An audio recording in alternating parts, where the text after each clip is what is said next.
Most things get what they need to stay alive by converting energy from a form they can't use to one they can. The same principle powers almost every aspect of our lives.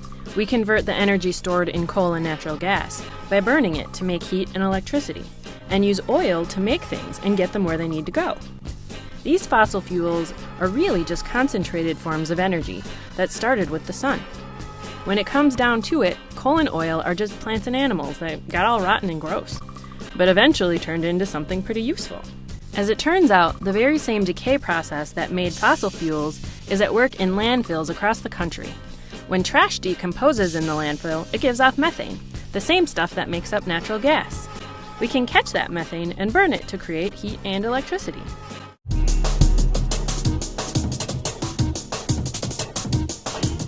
Chemistry.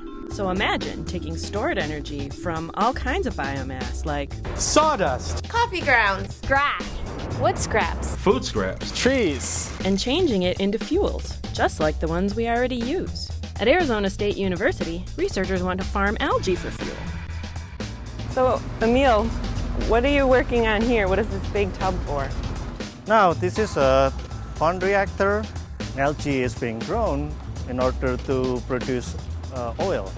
As you can see, there are several different sizes of ponds here where different kinds of algae are being put in experiment. This works because algae contains oil we can convert to fuel, the same way we convert the oil we get from the ground. You can do something similar with restaurant grease too. Delivery vehicles powered with waste oil? Smells like French fries.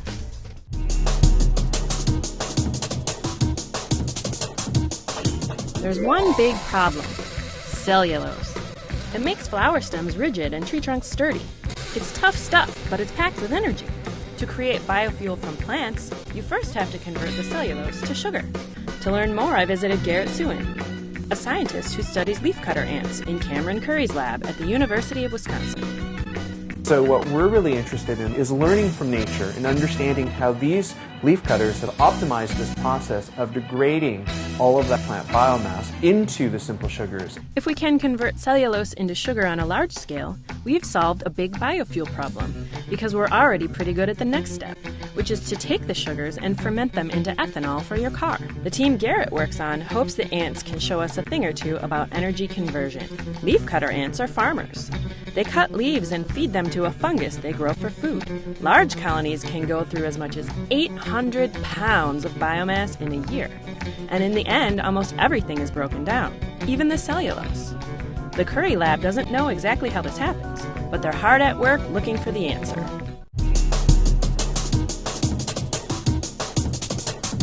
We took material from the top of the gardens, and then we took material from the bottom of the gardens, and we just measured the amount of cellulose that was present inside of that plant biomass. And so part of what we're doing now is we're going through and trying to find the microbes that are responsible for this degradation, be it the fungus that the ants grow for food themselves or bacteria that also live inside of this microbial community. So we got the bacteria out of the dirt. Exactly. Now what happens? So now what we want to do is we want to test to see whether or not they can eat cellulose. So here is our cellulose testing station, and I'm going to introduce you to Miss Laura, who is a student in our lab. So Laura, why don't you explain a little bit about what you're doing? Well, once we get the bacteria in isolation from the fungus gardens, we plate them on cellulose media called CMC to see if they can grow. So if they're able to grow on this media, we know that they probably can degrade cellulose. Once the Curry lab figures out what's breaking down the cellulose, industrial researchers can begin to produce giant vats of biofuel. But this process takes time, and there's a huge demand for fuel.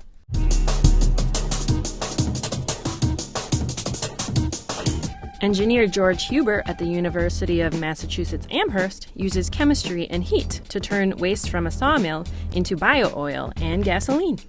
Okay, so right here we have some sawdust that we got from Coles Lumber. This is our feed to make green gasoline. Our first step is to put this in the hopper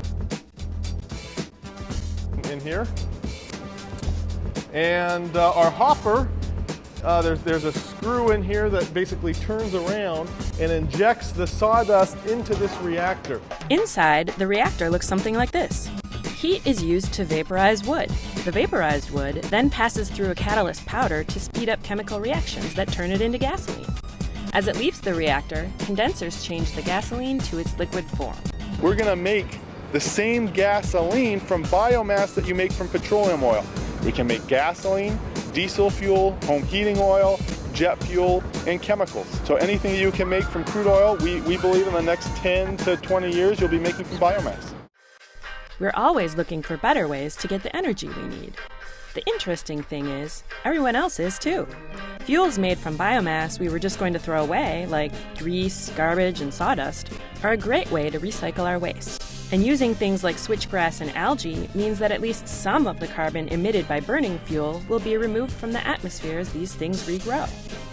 We still have a lot of work to do, but because of biomass, our future looks a little greener.